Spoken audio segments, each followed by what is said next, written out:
Sweet. Good afternoon, everybody. You're like, wow, you guys are early today. Yeah. Yeah, so too bad it was like not an intentional April Fool's joke, and it was a little early, but I had a little technical difficulties Don't from our tell him that, last. Theo. Don't tell him. From our, yeah, well, hey, if people watched it, then they know that you could only No, hear me, I'm even just though I'm teasing. awesome. But yeah, unfortunately, we had a little issue with streaming, and Derek was Hey, like, people love you. We still got a subscriber somehow, so they're probably like laughing because these guys are idiots. So, needless to say, when we recorded and posted, we didn't realize that Derek wasn't getting recorded at all, even though it hella looked like he was. Oops. So, if you guys liked what I had to say, awesome, because you're going to hear mostly the same stuff again. I hope. this is just another cycle of the telling of the wheel, I guess. So Yep, reincarnate, bro. So, needless to say, we are the Heels of Time coming at you a little early today. Just because, Mhm. well, we got to do it early today. I'm Theo. This is Derek. We're the co-hosts. Hopefully, this time it's going to roll a little bit better. Good to have you back. Yeah, if we happen to have someone actually watching, if you're like, you guys suck, we can't hear you or something, please let us know right away because we'll start over. And when everything is good, please like and subscribe. Or even if you think we're hilarious, like and subscribe regardless. If everything is Hey! bad, like and subscribe. Right! Because you never know what's going to come out of, well, especially my mouth, because, you know, I can be ridiculous. So, we're taking on one of our favorite characters, Matt, from the Wheel of Time. And just so you guys know, and if you haven't read or watched or anything, you don't know anything, that's fine. There are going to be some spoilers. Hopefully not enough to make you, like, not read. Because that's the opposite of our goal. Flip side, who are we going to compare Matt to today? A guy after my own heart again. Hermes, the Greek god. So, if you like Wheel of Time, cool. If you like ancient mythology and culture and stuff, we're just relating it to a modern telling. So, I think that basically sums up the Heels of Time. Would you agree with me, So Derek? I think so. And to start it off, I'll posit a question to get you going. Do it. So the way I know about Hermes is he's kind of this like messenger kind of guy that goes really fast and like just beats up Kratos like with a bunch of fast punches. So so that's pretty much him in a nutshell, or No. oh I know. So no, he's not like quote unquote the Flash. Although I think the Flash is kind of modernized version of him, oh just because of sure. the wings and like the speed and stuff. Because you think, oh God, Olympian fast. I Hmm. mean, not saying he's not, but yeah, Right. he's not like God of War dude that just like runs around and you gotta like slap him. No, it's not quite like that. Hermes is hilarious. He's for most of you guys that know, yes, he is the messenger god, right? Okay. The Roman equivalent, Mercury. That one you could Mercury. maybe say is more the Flash kind of thing, because yeah, he is super. Now I say super speed. It's not really that either, but you may think of it that way. Not quite. Either way.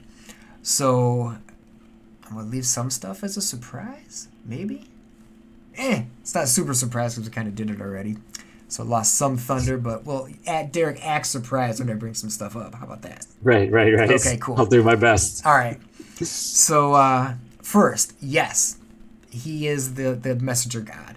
He Hmm. takes that stuff back and forth, usually from like Olympus to demigods, people of power. Cool, excellent, right? He's the herald, the heralder. So So so yep, can I stop you right there do it, already? do it All already, right. man. Hit me up. So in the Wheel of Time, check this out.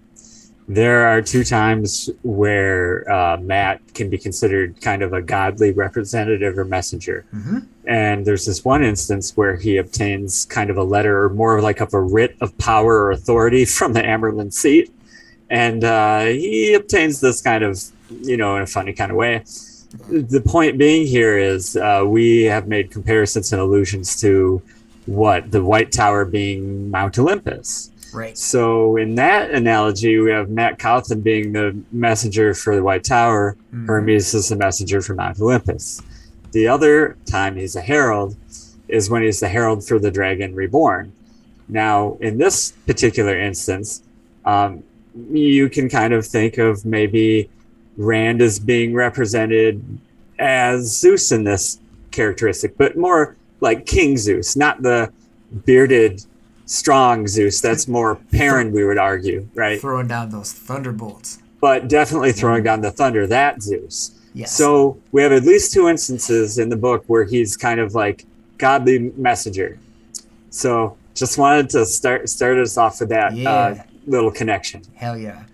So, ironically, other things that he's associated with, right, are fertility, but not in the terms of like more human. It's more animal husbandry.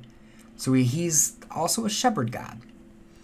So if you notice, if you've listened to us before, there's a lot of shepherd gods in Greek mythology. It makes sense because, well, Greece, they got the goats, right?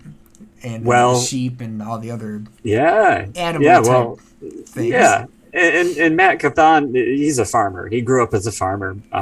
Yep. Not by trade. Eventually, he gets another mischief, but yeah, he starts out as a farmer. I'd say that's connected to shepherdry. Wait, did you say mischief? Mischief. Oh, did I say mischief? Yeah. Let me just say, Matt Cauthos, he once or twice grabbed a badger to sack it and then let it loose elsewhere. Things like this. If a pie is missing, maybe he didn't do it, but everyone looks at him. He did it. So in terms of Hermes, yeah, man, he is like the literal trickster god. He does that. That's like his thing. He's they say he is one of the most clever and mischievous of the gods. Mm-hmm. So yeah, he likes to play tricks on people. And they're not necessarily like bad tricks. They're kind of like practical jokes. He's a practical joker. Because he can get away with it because he's god of travel. That's where people associate the speed from. But he's a god, so yeah, I mean, makes sense. Doesn't make the time and space don't really matter to them, so to speak. Right. So I'm going to keep the other stuff locked away for a second because it's kind of funny. Okay. So one thing I did not mention last time, which I was kind of like, dope. He's actually the god of language. In terms of speech and eloquent speech. Really? Yeah. Oh, I didn't say that last time. I forgot, to be honest. So this is actually kind of good that we're doing it again. So let me just say a couple things here. I figured you would. So Matt really travels a lot. He gets all over the place. And specifically, he's a character that alters that hero arc of returning home. He actually ponders the idea in his head, and he goes, you know what? If I went home, Mom would probably marry off me to a farm girl, and I'd have to start a farm, and I'd be a farmer, and I'd just kind of be nailed down and stuck. No way. I'm not doing that. So he kind of makes the choice to become the traveling man in a large manner of speaking. Now, with language, what's interesting about Matt Cauthos is there are 2 languages in Wheel of Time proper.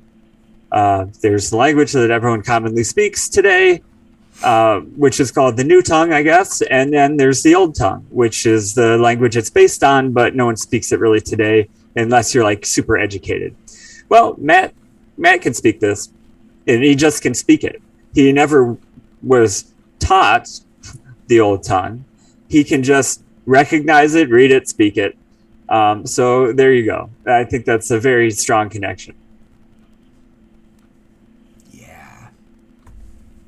Get that silver-tongued Matt. Yeah. Silver-tongued dog. And quicksilver hands. Yes. So Hermes is old school, man. He is actually, I wouldn't say an older god, but in terms of human history, he goes back to, he's mentioned in the linear B tablets.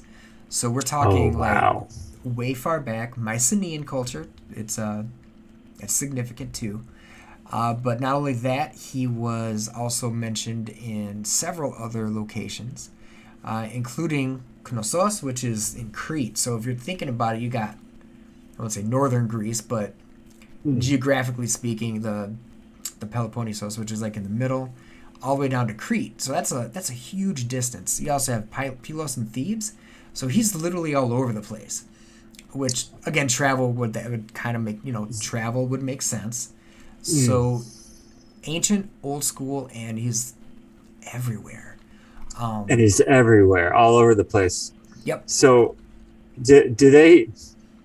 That's already enough for me, but I do have to ask, because some of these ancient gods have these associations. Is there this kind of cultural kind of mythos or idea that maybe Hermes didn't originate in Greece proper? Like maybe he was imported? Are you saying what I think, or are you saying what scholars actually think? We can go either way. Either way, man. So for me personally, I think that a lot of this did not come from Greece, and I am Greek, so that's sad to say. If I had to take a stab... Now, even though it was there since, let me do the math real quick. You said like 1200 BC, so that's like 3,200 years. So he's been there for a very long time. Yes. Don't get me wrong. Yeah. Go ahead. So...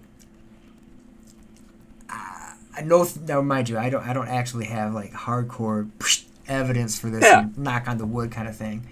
Obviously, Romans got it from Greece, from their pantheon. The Greek pantheon is very I can very buy similar. that. We've already delved into like other cultures who have very similar gods, right? We have Dionysus, which was a different episode. That most likely didn't come from Greece. It probably came from the East.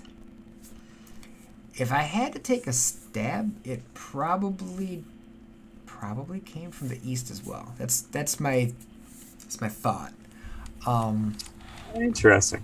That's just a thought. Again, that's me saying that. So I like that, and I'm gonna roll into that. Okay. Go for it. So Matt has this army, and I know Hermes, he's not an army guy. No, definitely Okay.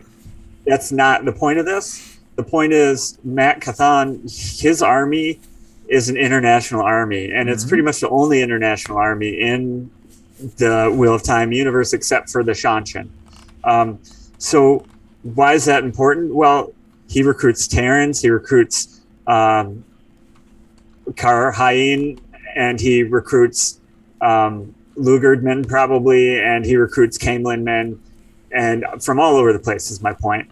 And so because of this, he actually gets hero worship, aka foreign god worship, in places that are not where he came from. So he comes from the Two Rivers, and in Camelin there's myths about him by the end of the series of him making deals with the proverbial devil and stuff like that. So go right ahead. I was gonna just say, interesting that you say international army and worshipped, so to speak, right? So a little tale called the Iliad. Some people might be familiar with that or not. If you do, it's a hell of a good read. It's fantastic. I actually had I was like, Derek, you got to read this book. I've been telling him that for a long time. It will blow your mind how sophisticated the writers were of their day. Like, it will blow your mind for how old it is. So, Homer, the author, puts Hermes in the Iliad. He supports the Achaeans, a.k.a. the Greek side. Okay. However, in this particular case, he's like, stuff's not too cool. So, he actually helps King Priam in his attempt to get his son back, Hector, because I won't spoil it for you because it's like a huge big deal in the book, and that would be a totally different spoiler set. But some craziness goes down, and believe me, it's not like the actual movie Troy. Just saying. But he has a big presence in the Iliad, especially in this one section. Now, as Derek equivalated to, like the writing is incredibly impeccable, because it probably came from. I know we have a debate. He and I always have this debate whether it's oral or written, and how things kind of change. But the theory exists that Homer, quote unquote, wrote in this way because it's how he spoke, and if it's got the pentameter, so it flows off of your tongue very easily in ancient Greek, obviously ancient Greek. Right. And Okay. a lot of the epitaphs were there to make it easier to remember. So Hermes is Hermes the guide, Hermes the slayer of Argos, Hermes the kindly. Those are kind of like the epitaphs to describe him, and that's who he kind of was. And you're like, wait, how is he? Okay, how is I he see a what you guide? mean. So Hermes is a guide because he is the only god to take people from the living side to the underworld. Might just not hell, didn't but it's think the you're underworld. didn't think you're going there. That's really cool. Hold on just for a second. Hold the phone. I figured you were gonna be like, oh man. So when within Wheel of Time, when Robert Jordan is hinting at the method that he's writing with, when by the end of the story, the characters within his story are already being mythologized within his writing. Matt Cauthon has been said to have gone into the underworld to get his weapon of choice that he uses.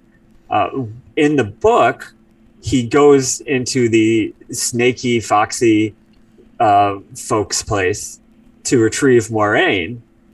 And we've alluded that might be similar to another story. But here, he's the only character that has the device to do that, which is his sword staff, which allows him to leave their dimension. And apparently no one else has this ability outside the snaky, foxy folks themselves. So it's quite amazing that there's this illusion. But also, I want to throw you something that I didn't mention before. Ooh, cool. So I got more for you too. Go for it.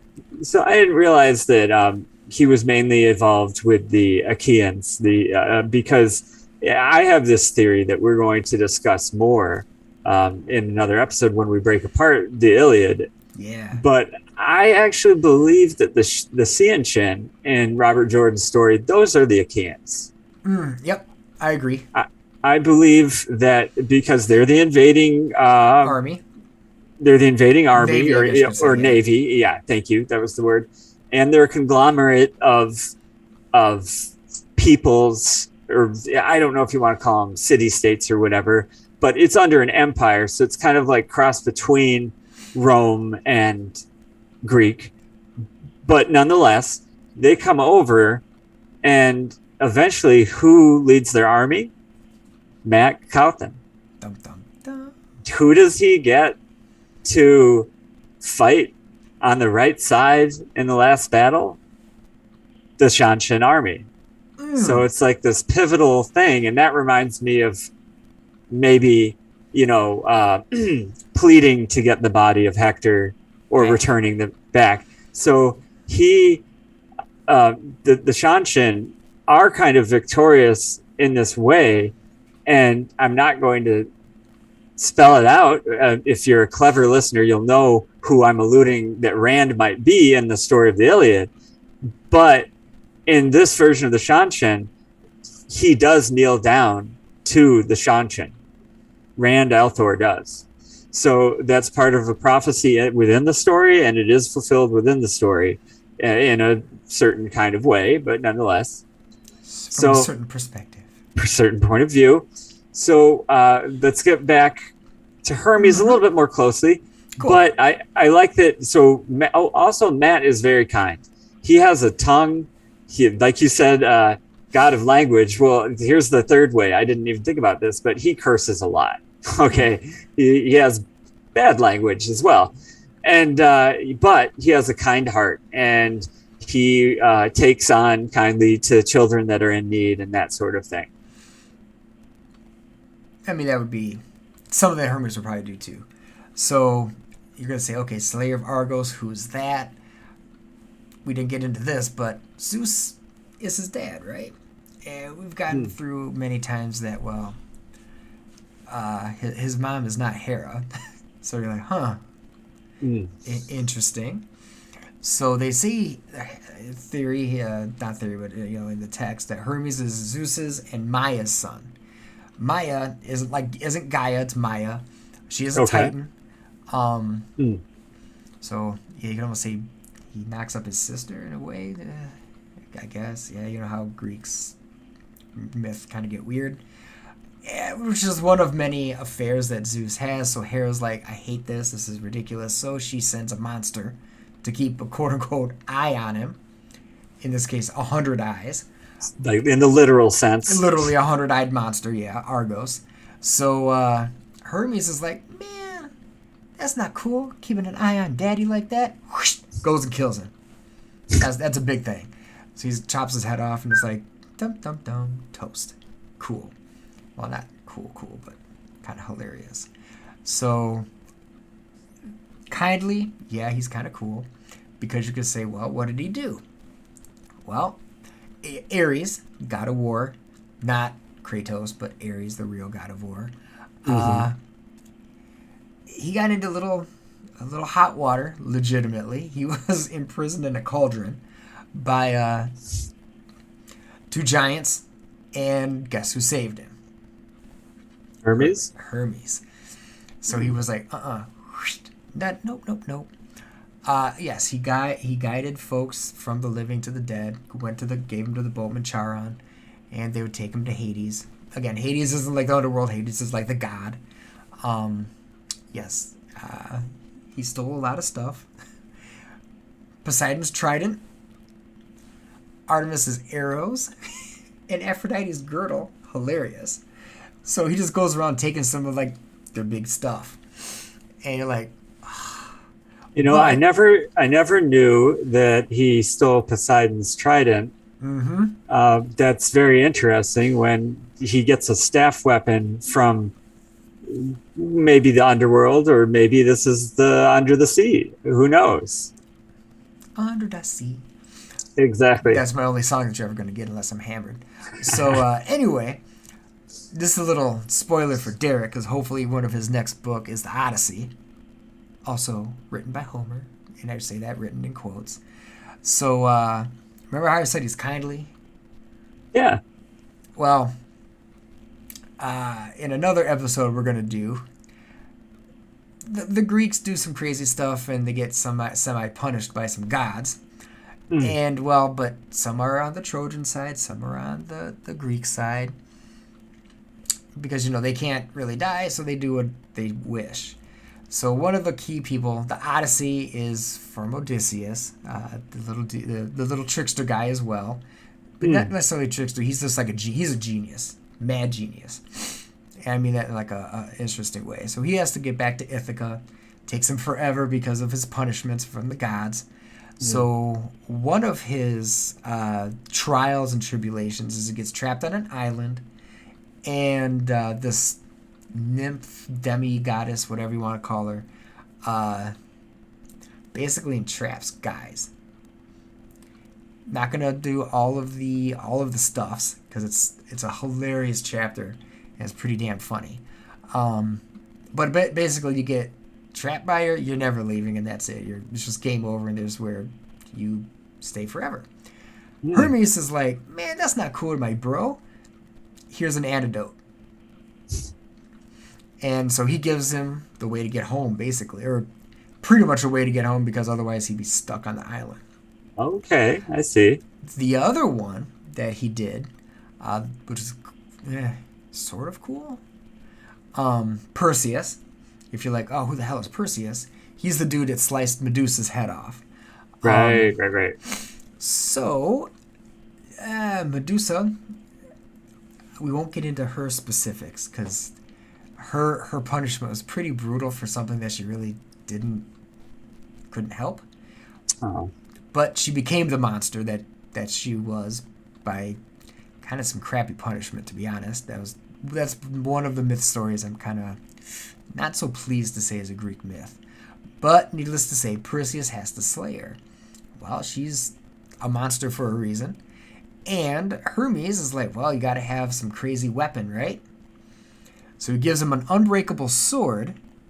Could be a sickle, could be some type of like device thing to like slice whatever. Could be curved, I don't know. But Okay. interesting what it's made out of. And you're going to kick out of this. Adamantine.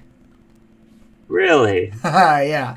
So Okay. if you're a Marvel fan, adamantium is one of the strongest th- uh, elements in the Marvel universe. Go figure. Right? And Hermes gave something made of an unbreakable sword to demigod. That's really cool. That is really Interesting. cool. And So, especially now in the story, the weapon that Matt has, the sword staff, it is commented once by the character Lan that he believes it to be the indestructible power rot metal. So huh, just throwing that out there. It's this. that's interesting. I didn't know that. Or I didn't think of that in that perspective. That's pretty funny. So, here's where it gets hilarious. So, right, I told a couple things I was going to keep later, more towards the end. But, Yeah. so, remember how I said he's a trickster, right? And he likes Right. to play these crazy practical jokes. And he's like, man, I got to do some crazy stuff. So one of the first crazy things he does is he goes, this is funny. So he goes and decides to say, you know what's not cool or what's hilarious is Apollo. We're like, if you watched actually our first, I think it was our first episode ever, Apollo was a hell of a god. He's like, Hmm. if you got Zeus, in terms of power and let's say longevity, but in terms of like cult activity and power, it'd probably be like Zeus. I would even argue to say then it's Apollo slash Athena. Like they're damn close to each other. Like he's way up in the Wow. pantheon in terms of like worship and everything. The god, right? He's the man.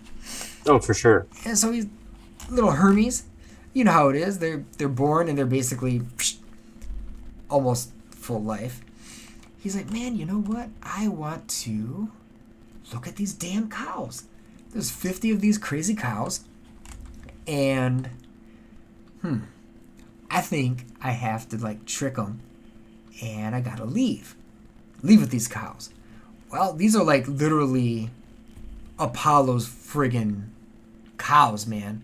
Like he will murder you if you take away his cows. Like they're his precious cows. So Hermes, hilarious dude that he is, was like, come here, little homies.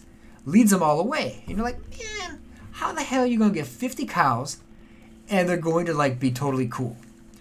Well, trickster dude that he is was like, you know what? I'm actually going to flip the hooves backwards. So it looked like he was leading them in the wrong direction. So Apollo's like, Oh where the my hell are gosh. my goddamn cows? And I was like, going the wrong way, can't find him. In the meantime, Hermes is giggling. He's like, this is hilarious stuff. But of course, it's Apollo. So Apollo finds him and he's like, dude, this is so not cool. He was super pissed.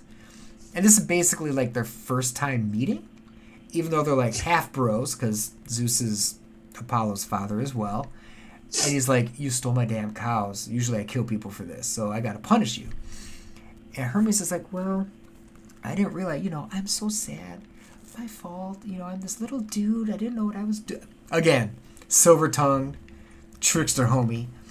And he's like, how about I help you? One of Hermes' things is he does shepherd. So it wasn't that hard to lead the cows away. He also has animals. One of them is the turtle. And he's like, well, I'll sacrifice this turtle and I'm going to make something for you. And he's like, whatever. So yeah, kills the turtle, scoops out the innards, has the shell left over, makes a string set from probably, I would assume, the intestines, gross, but whatever, and starts playing the lyre. And he's like, I want to give this to you. And Apollo's like, dang, this thing is killer. One of Apollo's gifts is music. So technically Hermes invented it, but it became a symbol of Apollo. And Apollo's like, oh my God, this is like the best thing ever. You're now my homie. Cool little bro, literally little bro and brother. And he's like, I got a gift for you, and gives Hermes the scepter that he has. It's got it. People confuse it for the medical symbol. It's Right. not. It doesn't have actually, because of like the wings and stuff. People assume it does, but the real one does not have wings. It's just two serpents kind of entangled on the scepter. So Right. they kind of exchanged gifts, and after that, they're just like, I wouldn't say inseparable, but they were like inseparable. They were cool dudes together.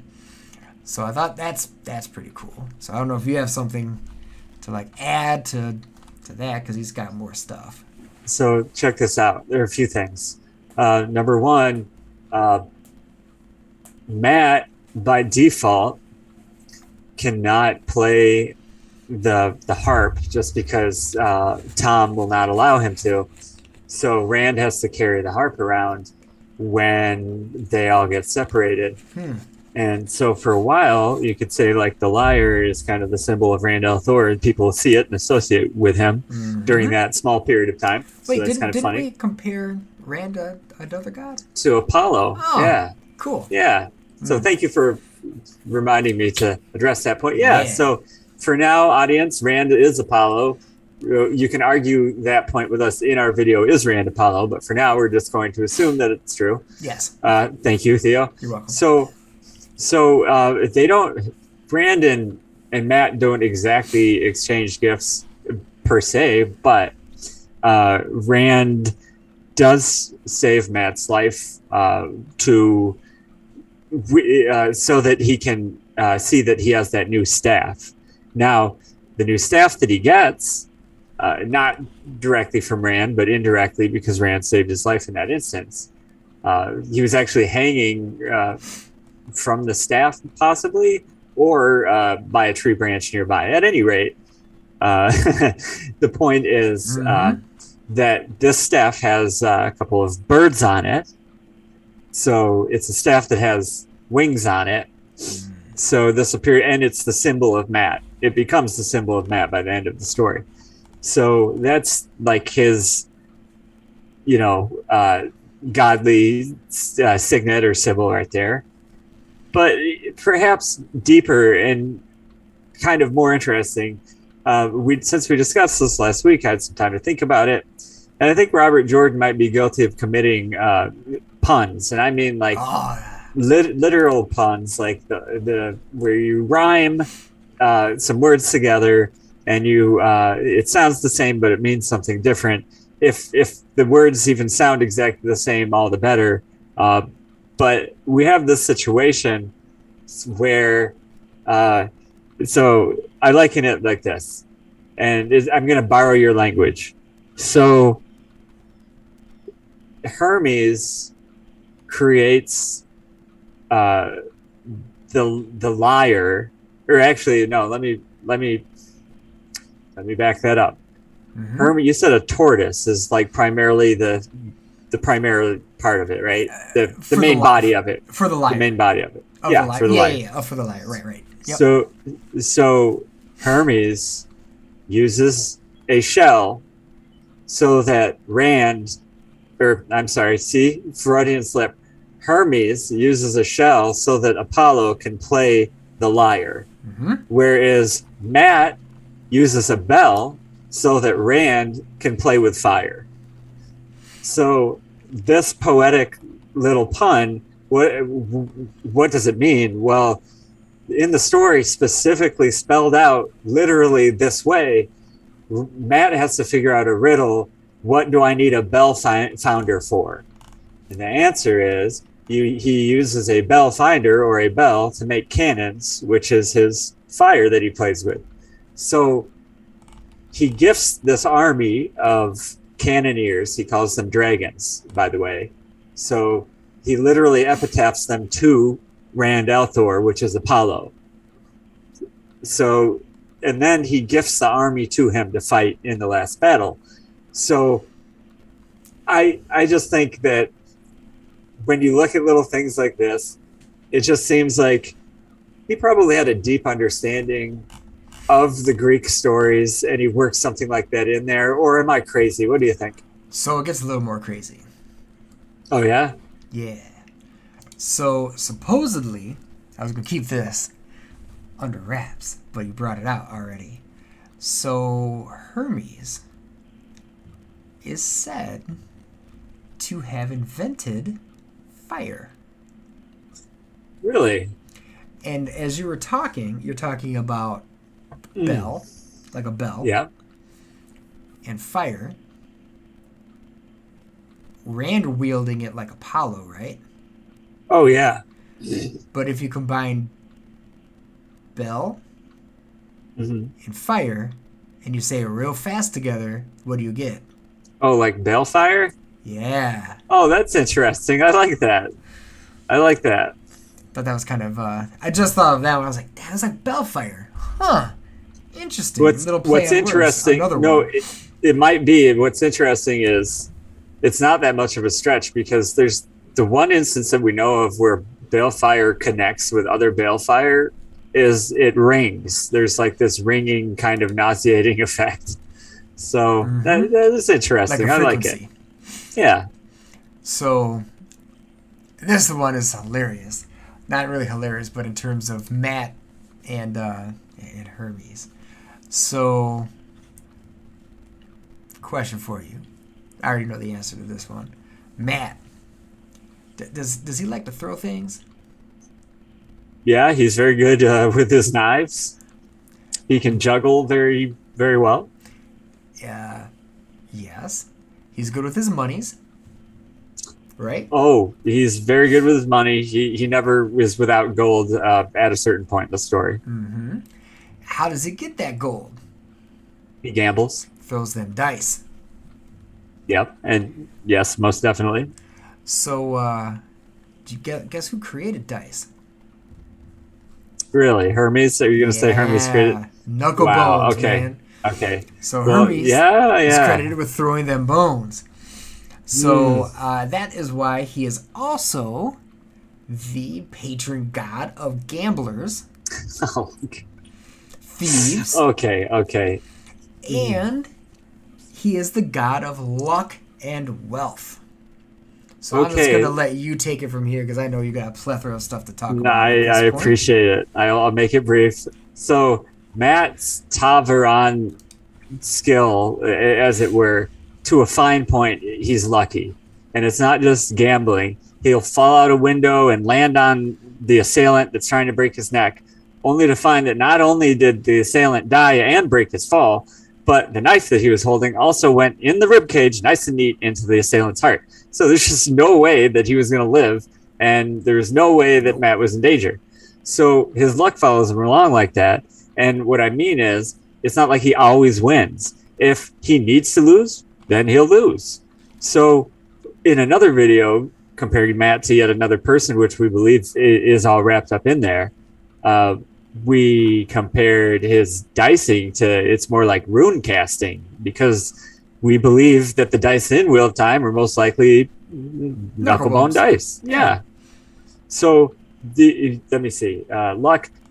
You mentioned wealth. Well, yeah. Matt is one of the wealthiest characters, if not the wealthiest character in this story by the end of the story.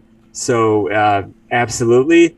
And let me see. What am I missing? I missed one point. Luck, wealth, gambling, and thieves. That's what it is. Yep. So in his Band of the Red Hand, there's this scene that underlines that Matt recruits thieves, period. And how do we know this? Because he said, recruit thieves and then ask them who the best thieves are and recruit them.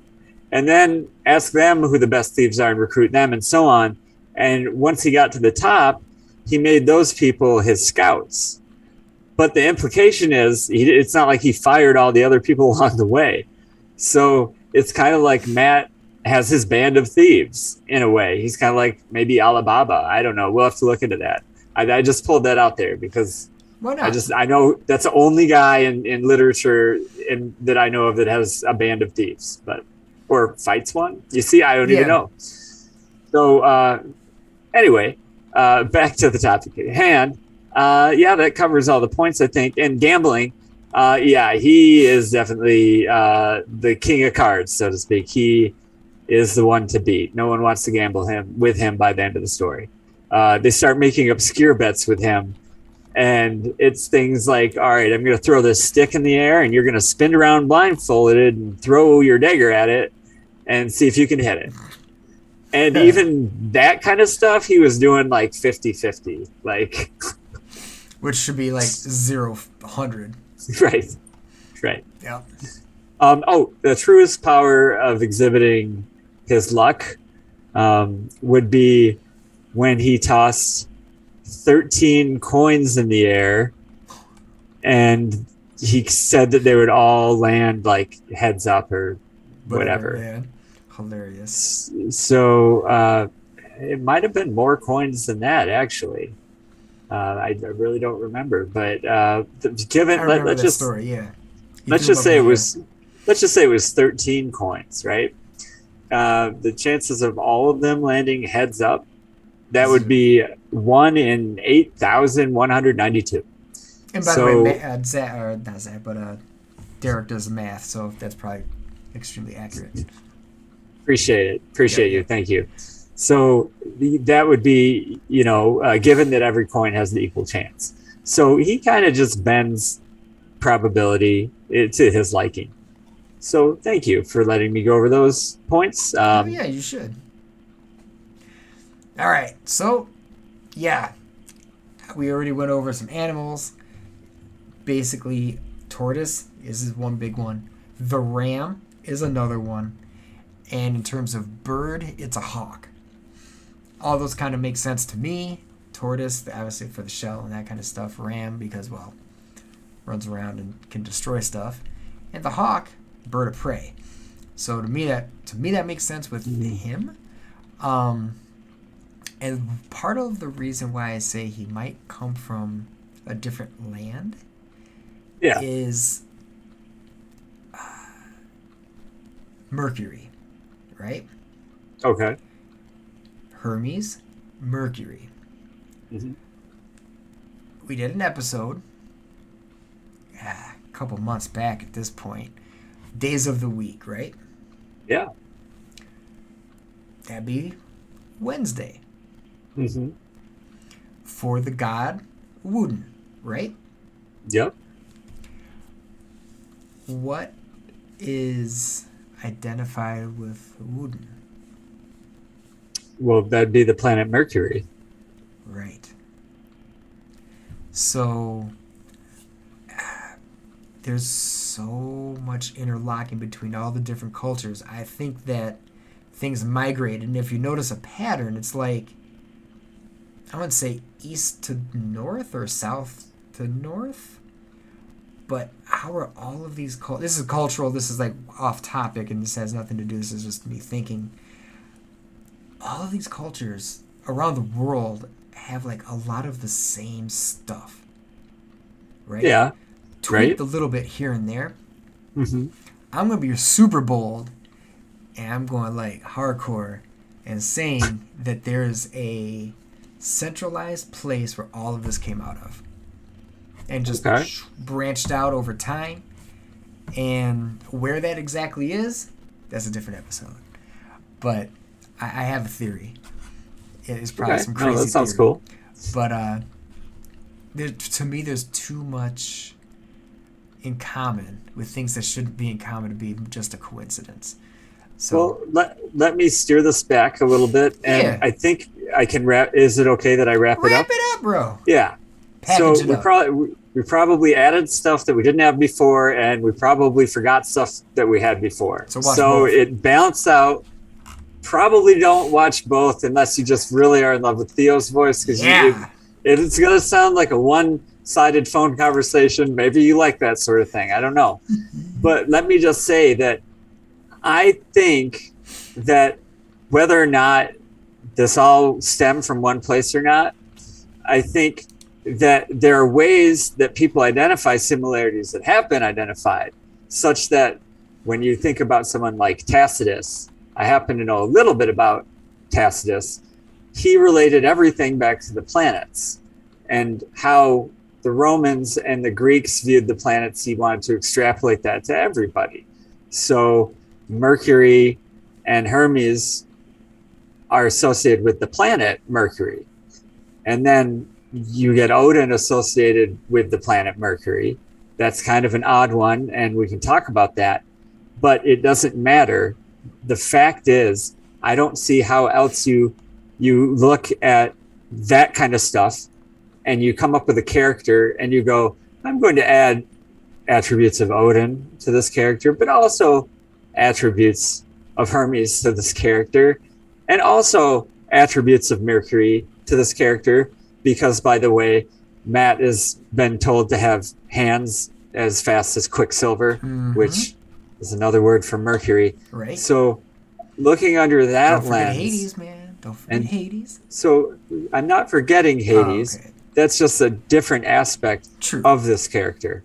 But it seems very apparent to me that a large portion of when Robert Jordan was crafting these narratives, he was looking at it through that kind of Roman lens and saying, everyone that's associated with this planet, though, that's the main attributes I'm going to give. Then I'm going to take another character that I think fits well with this narrative, and I'm going to marry him. So Matt Cauthos is definitely married with the planet Mercury / Hermes / Odin, but he's also very much married with Hades, and it's just undeniable. You've proven that to me. You've convinced me of that thoroughly. So, thank you. Facts are facts. You are welcome, and I'm just delighted that you made that point. So when you did, so the point standing is simply this man, Robert Jordan, and probably his editor Harriet, knew so much about the mythologies, but not only that, they seem to know how to tie them together in a nice package. And it may not be the most accurate way of putting it, but it's a good place to start. Like Tacitus may not have been right about everything and how he viewed things with the planets, but it is a unifying point that allows us to have a conversation across religious mythology, cultural stuff. So thank you for all of the points that you made in your presentation today, Theo. I thought it was really cool. Thank you. You brought a lot to the table that kind of shows the audience, hey, how maybe you can write your own fantasy. Go back to the classics, read the Iliad, learn about Hermes, learn about these other Greek gods, and there you go. You can possibly become your own fantasy writer with a lot of effort and practice, I imagine. That is true. And as our whole point, and to mimic what Derek is saying, yes, we're the heels of time, and we do have a method to our madness. Our ultimate goal is just to bring stuff to light and just have a conversation. And it's about, for us, it's about education and reading. If that is like, hey, cool, read the Wheel of Time, awesome, obviously, because that's why we're here. If it gets you into the classics, that's cool too. So I have nothing else to give today. So I'm going to say it's time to sign off. So, Derek, you eloquently summed everything up, so I'm not going to add anything. So, hey, I appreciate that. I'm just going to say we are the Heels of Time. Like and subscribe so you can see Theo and Derek keep on talking, our crazy points of view. As long as you can actually hear us. All right, everybody. Have a good week.